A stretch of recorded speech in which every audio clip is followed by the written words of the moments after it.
अस्सलाम वालेकुम व्यूअर्स, मैं हूं समीना पाशा। व्यूअर्स, आज दो चार अहम खबरें हैं जिसके ऊपर आपसे बात करनी बड़ी ज़रूरी है और मैं आज आपको बताऊंगी एक ब्रेकिंग न्यूज़ भी कि कौन सी एक अहम मुलाकात हो चुकी है गुलबर्ग में और इसके बाद पीटीआई के लिए कुछ अच्छे इम्कानात नज़र क्यों नहीं आ रहे।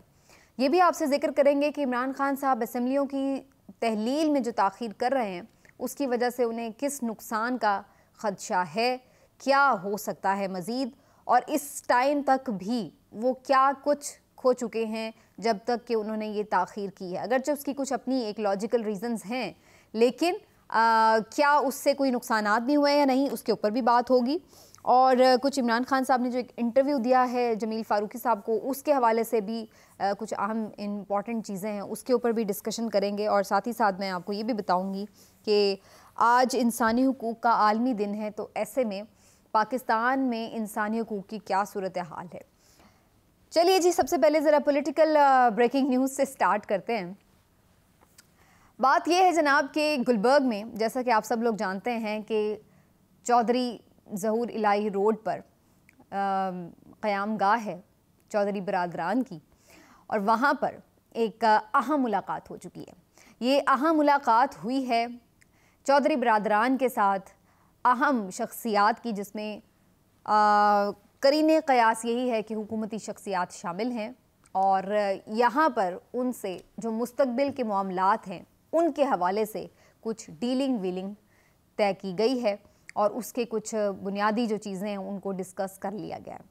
अब बड़ी इंटरेस्टिंग बातें हैं इस हवाले से। ये खबरें बहुत देर से आ रही हैं कि चौधरी परवेज़ इलाही साहब कोई बड़े अहम मौके पर ये ना हो कि पीटीआई को दगा दे जाएं। इमरान खान साहब अगरचे बड़ा कैटेगोरिकली, बड़ा जिसको कहते हैं एतमाद के साथ कहते हैं कि वो हमारे साथ खड़े हैं और हम जैसा कहेंगे वो वैसा ही करेंगे। आज के इंटरव्यू में भी उन्होंने ये बात कही है कि अगरचे उनकी अपनी कुछ चीज़ें हैं जो वो मेरे साथ डिस्कस करते हैं, अपनी सजेशंस हैं उनकी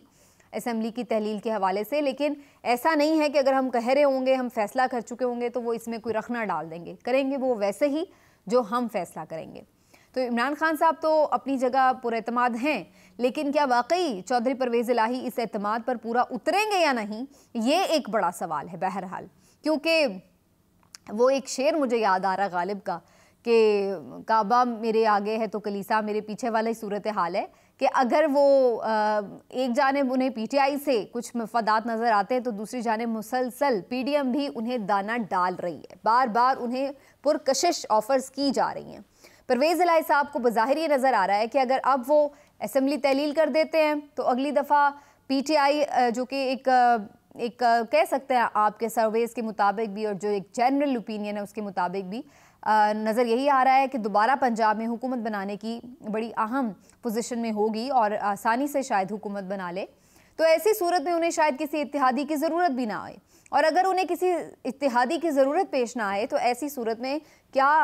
ज़ाहिर है इमरान खान साहब को ज़रूरत पड़ी है कि वो परवेज़ इलाही साहब को दोबारा वज़ीर आला वहाँ पे बनाएं। तो लिहाजा उन्हें ये नज़र आ रहा है कि वो असम्बली तहलील कर देंगे तो दोबारा वो वज़ीर आला नहीं बन सकेंगे। दूसरी जानिब उन्हें पीडीएम ये ऑफ़र कर रही है कि अगर अगली बार अगर वो ये असम्बली उनके कहने पर ना तहलील करें और इमरान खान साहब से यहाँ पर धोखा कर दें तो उसके बाद उन्हें अगली मुद्दत में भी वज़ारत आला के लिए नामज़द किया जा सकता है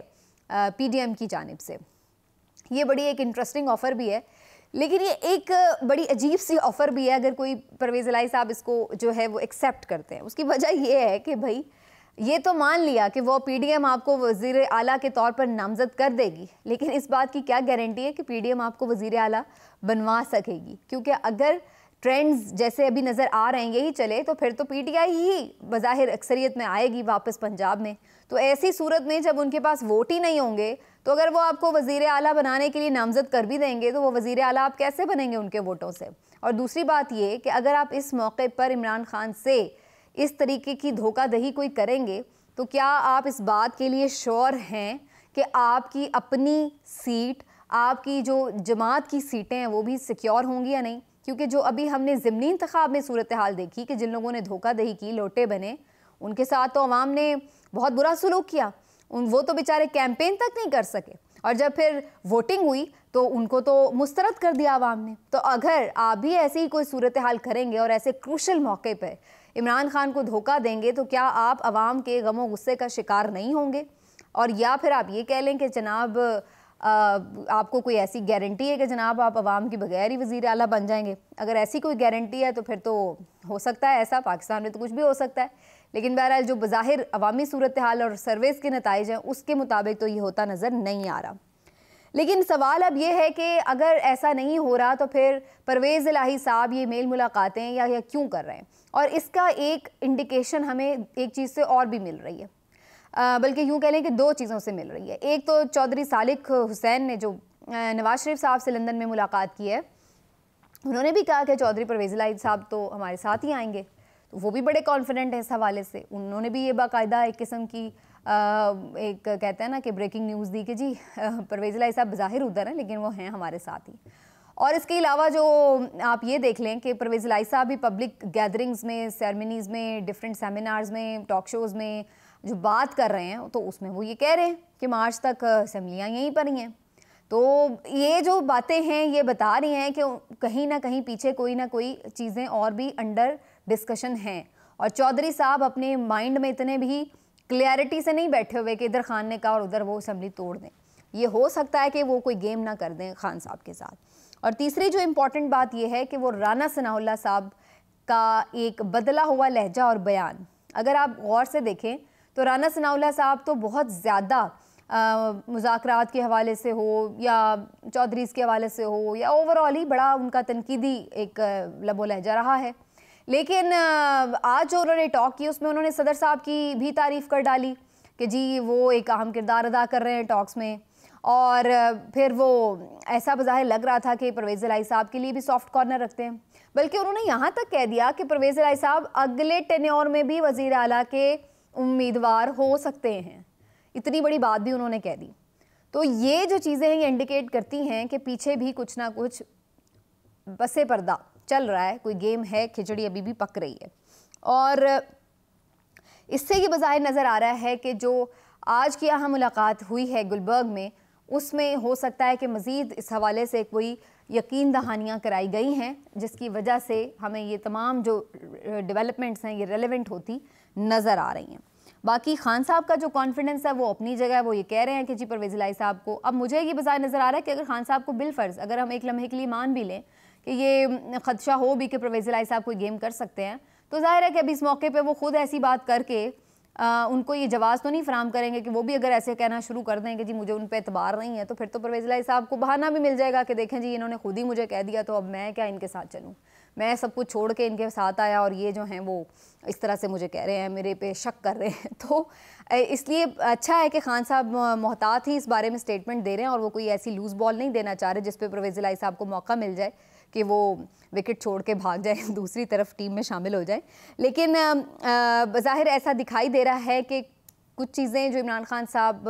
रोके हुए थे, इमरान खान साहब असम्बलियाँ 2-3 वजह से तहलील नहीं कर रहे थे बुनियादी तौर पर। एक तो ज़ाहिर है परवेज़ इलाही साहब और उनके कुछ अपने भी अरकान के इस हवाले में, इस बारे में रिजर्वेशंस हैं कि कुछ चीज़ें हैं, काम हैं, मामलात हैं वो हो रहे हैं, तरक्याती काम हैं, कुछ है चीज़ें हैं, स्कीम्स हैं, तो बेहतर हो जाएगा हल्के के लिए कि आप जाके कुछ बताते हैं कि जी हमने ये परफॉर्म कर दिया वो। दूसरी चीज़ ये कि खान साहब खुद भी ये चाह रहे हैं कि खाली 2 असम्बलियों के इलेक्शन से तो बहुत ज़्यादा फ़ायदा नहीं होगा, असल टारगेट तो उनका यही है कि सारे मुल्क में एक साथ इंतखाबात हो, जनरल इलेक्शन हो, कौमी असम्बली के इलेक्शन हो। तो अगर उसके लिए कोई टॉक्स चल रही हैं, और जो कि मैं आपको कई दिनों से बता रही हूँ कि चल रही हैं, इसहाक डार साहब के साथ मुलाकातें चल रही हैं सदर साहब की, तो इसहाक डार साहब वहाँ पर नुमाइंदगी कर रहे हैं नवाज शरीफ साहब की, और जो सदर साहब हैं वहाँ नुमाइंदगी कर रहे हैं इमरान खान साहब की, तो बड़ी हाई लेवल की ये टॉक्स हैं। तो इसलिए भी खान साहब ये मामले को अभी तक डिले कर रहे हैं कि उन टॉक्स का कोई खातिर खा नतीजा निकल आए, ताकि फिर एक साथ ही असम्बलीज़ डिज़ोल्व हों, और अगर उसमें ये जल्दबाजी कर जाएँ, असम्बलीज़ डिज़ोल्व कर दें, तो फिर ये टॉक्स का सिलसिला ख़त्म हो जाए और मज़ीद कोई तसादुम की सूरत हाल ना जाए, या फिर मैक्सिमम क्या होगा, वो तो पहले ही कह रहे हैं हम 2 सूबों में करा देंगे, तो फिर उससे खान साहब वज़ीर आज़म तो नहीं दोबारा बन सकेंगे। तो ऐसी सूरत हाल में जो बज़ाहिर नज़र आ रहा है कि खान साहब इन वजूहात की बिना पर, और फिर वो ये भी सोच रहे थे कि अगर वो असम्बलीज़ डिज़ोल्व कर दें तो ये कोई नया टेक्निकल तरीका निकाल के कोई गवर्नर राज मुसल्लत करके या कोई और चीज़ इस तरह की करके ये ना हो कि फिर PTI के लोगों के ख़िलाफ़ जो है विक्टिमाइजेशन जो है वो शुरू हो जाए, जो पहले हम पंजाब में देख रहे थे। तो वो इन्हें ये भी एक सपोर्ट मिली हुई थी कि चलो जी अपनी सूबों की हुकूमतें हैं तो चलें जी आप कम अज़ कम सुकून से सेफ़ हेवन्स में बैठे हुए हैं। तो इसलिए भी खान साहब इस बात के ऊपर थोड़े से रुके हुए थे। लेकिन अब बज़ाहिर ये लग रहा है कि अगर अब इससे ज़्यादा मज़ीद ये सूरत हाल लिंगर ऑन की तो फिर इसका उल्टा खान साहब को नुकसान हो रहा है। उसकी वजह ये है कि इस सारे टाइम पीरियड में कि जिसमें खान साहब डिले कर रहे हैं, सोच विचार कर रहे हैं, मुशावरतें कर रहे हैं, टाइम गेन कर रहे हैं और साथ में टॉक्स के रिजल्ट्स का इंतज़ार कर रहे हैं, सारे टाइम पीरियड में पीडीएम को भी तो टाइम मिल गया ना। और इस टाइम पीरियड में उन्होंने क्या किया? उन्होंने ये किया कि उन्होंने मज़ीद केसेस खोलवा के नाअहली के लिए तैयारियां शुरू करवा लीं। उन्होंने ये किया कि इनके मज़ीद बंदों को इधर उधर कर लिया। उन्होंने ये किया कि परवेज़ इलाही साहब के साथ मज़ीद डीलें वीलें शुरू कर दी और चीज़ें मज़ीद उनको इम्प्रूव कर लिया उस हिसाब से। उन्होंने ये किया कि अपनी जो चीज़ें हैं उनको मज़ीद स्ट्रीमलाइन करके आगे की अपनी तैयारियां जो हैं उनको मज़ीद बेहतर कर लिया। अगर आप फ़ौरी ये काम करते तो उन्हें शायद संभलने का मौका ना मिलता। अगर मैं इसको आम ज़बान में समझाऊं, क्रिकेट की टर्मिनोलॉजी में, कि अगर आप बाउंसर पे बाउंसर मार रहे हैं तो बैट्समैन को संभलने का मौका नहीं मिलता और वो फ़ौरन गलती कर जाता है। लेकिन अगर आपने उसको एक बाउंसर करा के उसके बाद 3-4 लूज़ बॉल्स दे दी तो वो फिर दोबारा क्रीज़ पे सेट हो जाता है। और ऐसी ही कोई सूरत हाल हमें नज़र आ रही है कि 26 नवंबर के ऐलान के बाद तो पीडीएम काफ़ी ज़्यादा बैकफुट पर थी, परेशान थी, बौखलाहट का शिकार थी। लेकिन उसके बाद फिर जब इतना वक्त उन्हें मिल गया तो उन्हें दोबारा अपने कदम जमाने का, अपनी प्लानिंग करने का, दोबारा से अपने सारे घोड़े दौड़ाने का मौका मिल गया। और इस दौरान फिर उन्होंने काफ़ी ज़्यादा उस हिसाब से टाइम में नुकसान पहुंचाने की तैयारी कर ली है खान साहब को, और उनकी टेक्निकल डिस्क्वालिफिकेशन हो, बहुत सारी चीज़ों की तरफ वो खान साहब को अंडर प्रेशर करने की पोजीशन में आ रहे हैं। और इसके साथ साथ जो एक और इसमें चीज़ चल रही है वो ये कि जनाब निगरान हुकूमत के हवाले से भी उन्हें ये जो टॉक्स में बात की जा रही है कि जी आप लंबी निगरान हुकूमत पे अगर कर लें तो हम जो है आपको मान जाते हैं इस पे असम्बलीज डिसॉल्व करने पे। लेकिन बज़ाहिर ये नज़र आ रहा है खान साहब इस पर अटके हुए हैं और निगरान हुकूमत वैसे कोई ऐसा मुनासिब हल है भी नहीं है, क्योंकि असल चीज़ तो वही है कि जब कोई मेन एक फ्रेश मैंडेट के साथ स्ट्रॉन्ग हुकूमत आए तो वही बड़े मेन डिसीजन ले सकती है इस वक्त जो इकानमी की सूरत हाल है उसके हवाले से। तो अगर आप इस हुकूमत को, जो कि पहले ही बहुत मुश्किल में है, इत्तेहादी हुकूमत है, टाइम पीरियड का इसका पता नहीं, क्राइसिस बहुत ज़्यादा हैं, फिर वैसे ही कोई एक बहुत ही बेख्तियार सी निगरान हुकूमत आ जाए तो फिर बाकी आलमी इदारे, दोस्त ममालिक, उनके साथ भी निगोशिएट करने में ज़ाहिर है उसी तरह से हिचकिचा रहे होंगे। तो इसका अल्टीमेट सोल्यूशन तो यही है कि एक फ्रेश मैंडेट के साथ पावरफुल स्ट्रॉन्ग 5 साल की मुद्दत के लिए हुकूमत आए तो फिर वो फैसले करे कि उसने क्या करना है, तो लोग भी उसके साथ सीरियसली निगोशिएट करेंगे। तो इसलिए खान साहब इसके ऊपर कुछ खास रजामंद भी नहीं है और ज़ाहिर खान साहब को भी ये सूट नहीं करता कि मज़ीद इलेक्शन लिंगर ऑन हो और इनको जो मुखालिफिन है उनको इनके खिलाफ कार्रवाइयाँ करने का मौका मिले। तो यही बेस्ट टाइम उन्हें सूट करता है कि जल्दी इलेक्शन हो जाए, पॉपुलैरिटी भी अच्छी है, मज़ीद कोई कार्रवाइयाँ करके इनके खिलाफ और चीज़ें ना कर लें। तो ये सारी बातें भी हैं। तो बज़ाहिर इसमें नज़र यही आ रहा है कि जो टाइम इसमें लूज़ किया खान साहब ने उसमें काफ़ी ज़्यादा मार्जिन मिल गया है पीडीएम को संभलने का और फिर से अपनी गेम प्लान करने का। लेकिन अब आगे चलकर क्या 2-4 दिनों में ही खान साहब को असम्बलीज डिसॉल्व करके दोबारा से उनके ये गेम प्लान को पलट सकते हैं या नहीं, ये एक बड़ा क्वेश्चन है और इसका पत्ता बहरहाल फिर खान साहब के अपने हाथ में ही है। और देखना ये है कि वो नेगोशिएशंस के चक्कर में पड़ के क्या उस पत्ते को रोके रखेंगे या फिर उसको सही टाइम पर इस्तेमाल करेंगे। वो आपका बॉलर जो होता है ना, जिसको आपने यूज़ करना होता है जब पार्टनरशिप बिल्ड हो रही होती है, तो फिर आप कहते हैं यार इसकी पार्टनरशिप टूटनी ज़रूरी है, तो आप उसको संभाल के उसके ओवर्स नहीं रखते, फिर उसको राइट टाइम पे यूज़ करते हैं। तो कुछ ऐसी ही सूरत हाल जो है वो खान साहब को भी करनी पड़ेगी ताकि मज़ीद जो है ये हुकूमत इसके लिए अगर वो खान साहब इलेक्शन की तरफ जाना चाहते हैं तो फिर। और आखिर में थोड़ी सी मैं बात ज़रूर करूँगी कि जनाब आलमी दिन है आज इंसानी हुकूक का और दुनिया भर में बड़ी बातचीत हो रही है। कोई फ़लस्तीन का रोना रो रहा है, कोई कश्मीर की दुहाई दे रहा है, कोई कहाँ की बात कर रहा है, कोई कहाँ की बात कर रहा है। हमारे भी वज़ीर आज़म हों, वज़ीर ख़ारजा हों या बहुत से दीगर रहनुमा हैं, वो बड़ा बात कर रहे थे जी कश्मीर में बड़ी ख़राब सूरत हाल है इंसानी हुकूक की, इसमें कोई शक की बात नहीं है और सब मज़म्मत करते हैं भारतीय जुल्म और जबर की जो कि उनकी जानिब से रवा रखा गया और जिस तरह से कश्मीर को सालों से एक जेल की तरह बना दिया गया है तमाम कश्मीरियों के लिए, उस पर तो आवाज़ बुलंद करना ज़रूरी है। लेकिन इसके साथ साथ ये जो इंसानी हुकूक के चैम्पियन बने फिर रहे हैं वो पहले अपने भी गिरेबान में झांकें कि उनके अपने मुल्क में भी क्या इस वक्त इंसानी हुकूक की सूरत हाल है, ये भी जानना बड़ा ज़रूरी है। आपके अपनी पॉलिटिकल विक्टिमाइजेशन कहाँ पर है, उरूज पर है। कोई आपकी मुल्क में इस वक्त लॉ एंड ऑर्डर की सिचुएशन नज़र नहीं आ रही है, कहीं पे लॉ प्रिवेल करता नज़र नहीं आ रहा, कानून की हुक्मरानी कोई भी नहीं है। आजम सवाती साहब का केस आप देख लें, कानून क्या कह रहा है, अदालत का हुक्म क्या है, कौन है जो अपनी मर्जी के मुताबिक जो है उनको इधर उधर रोल रहा है और उनको कोई इंसानी हुकूक नहीं दिए जा रहे। सिर्फ इतना ही नहीं, सहाफ़त के ऊपर आप देख लें, आज़ादी इज़हार राय के ऊपर क्या कदगनें लगी हुई हैं, किस तरह से बहुत सारे लोगों को मुल्क से बाहर जाना पड़ा है, नाजायज़ मुकदमात उनके ऊपर बनाए गए हैं।